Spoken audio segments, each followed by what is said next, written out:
نحمده ونستعينه ونستغفره ونؤمن به ونتوكل عليه ونعوذ بالله من شرور أنفسنا ومن سيئات أعمالنا من يهده الله فلا مضل له ومن يضلل فلا هادي له ونشهد أن لا إله إلا الله وحده لا شريك له ونشهد أن سيدنا ومولانا محمدا عبده ورسوله أما بعد فأعوذ بالله من الشيطان الرجيم بسم الله الرحمن الرحيم الحمد لله رب العالمين وقال الله تبارك وتعالى في مقام آخر وما أرسلناك إلا رحمة للعالمين يا رب صل وسلم دائما أبدا على حبيبك خير الخلق كلهم هو الحبيب الذي ترجى شفاعته لكل هول من الأهوال مقتحم اللهم صل على محمد وعلى آل محمد كما صليت على إبراهيم وعلى آل إبراهيم إنك حميد مجيد اللهم بارك على محمد وعلى آل محمد كما باركت على إبراهيم وعلى آل إبراهيم إنك حميد مجيد حضور آئے تو سر آفرینش پا گئی دنیا حضور آئے تو سر آفرینش پا گئی دنیا اندھیروں سے نکل کر روشنی میں آ گئی دنیا سوتے چہروں کا رنگ اترا بجھے چہروں پہ نور آیا حضور آئے تو انسانوں کو جینے کا شعور آیا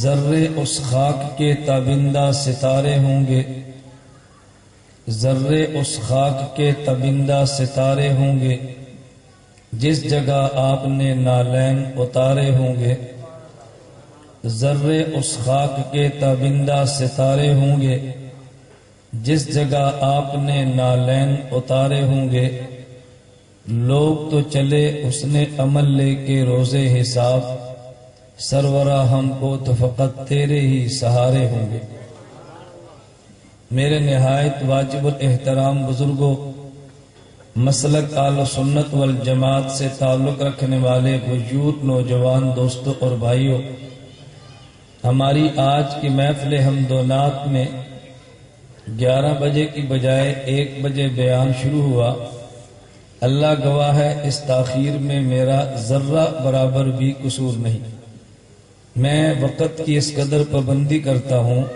کہ جس قدر پابندی کا ایک شاید دنیا دار یا دیندار طبقہ تصور بھی نہیں کر سکتا میں ٹھیک اپنے وعدے کے مطابق 10 بجے میزبانوں کے یہاں پہنچ چکا تھا اگر سٹیج پر تاخیر سے آیا تو میرا قصور قطعاً نہیں ہے میں اس لیے صفائی دینا ضروری سمجھتا ہوں نبی کریم صلی اللہ علیہ وسلم مسجد نبوی سے باہر نکلے رسول اکرم صلی اللہ علیہ وسلم کے ساتھ زوجہ مطہرہ ام المومنین رضی اللہ عنہا کھڑی ہیں اندھیرا ہے ایک صحابی گزرے تو نبی کریم صلی اللہ علیہ وسلم نے فرمایا یہ میری بیوی ہے صحابی نے کہا یا رسول اللہ ہم نے کوئی شک کیا ہے فرمایا تم نے شک نہیں کیا لیکن میرے ذمے ہے میں وضاحت کر دوں رسول اکرم صلی اللہ علیہ وسلم نے فرمایا اللہ کے پیغمبر نے ارشاد فرمایا اتقوا مواضع التہمت تہمت کے مقام سے بھی تمہیں بچنا چاہیے تو جب آدمی مسلک کے حوالے سے ایک منصب پر کھڑا ہو تو چاہیے اس کو اپنے معاملات کی وضاحت کرے میں یہ بات اس لیے کہتا ہوں، آئندہ بھی اگر کسی کے ساتھ وعدہ ہو تو آپ یقین فرما لیں اللہ کی طرف سے کوئی عذر شرعی نہ آئے تو ہم نے پہلے بھی پابندی کی ہے، آئندہ بھی پابندی کریں گے انشاءاللہ۔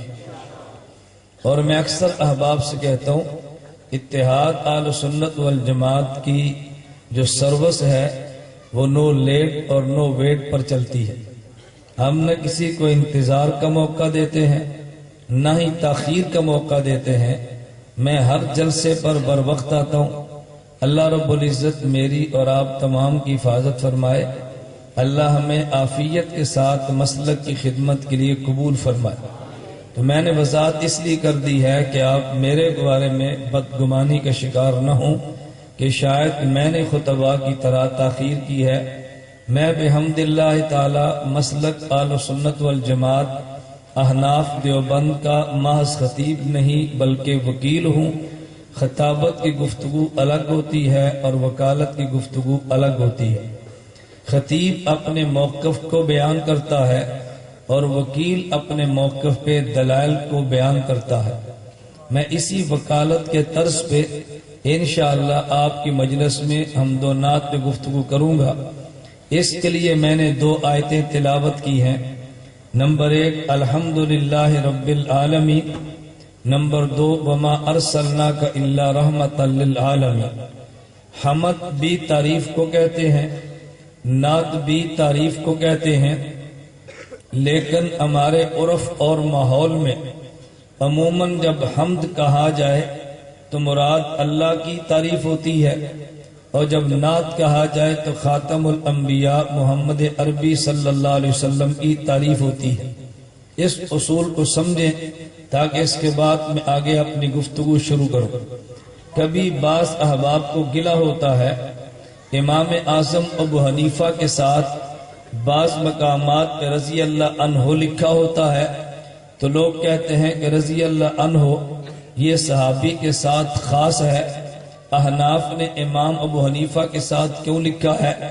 ہم اعتراض کرنے والوں کو کہتے ہیں ابن تیمیہ کو تم امام مانتے ہو، مجموعہ ابن تیمیہ اٹھا کے دیکھو، بارہا امام ابن تیمیہ امام ابو حنیفہ کو رضی اللہ عنہ کہتے ہیں۔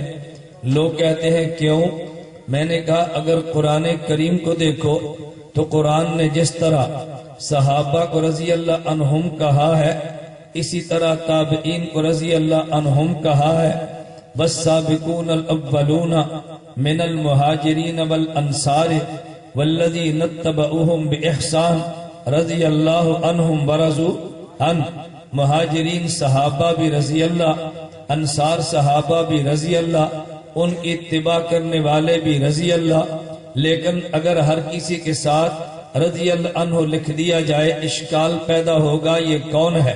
علماء نے فرق کرنے کے لیے اصطلاحات بنائی ہیں۔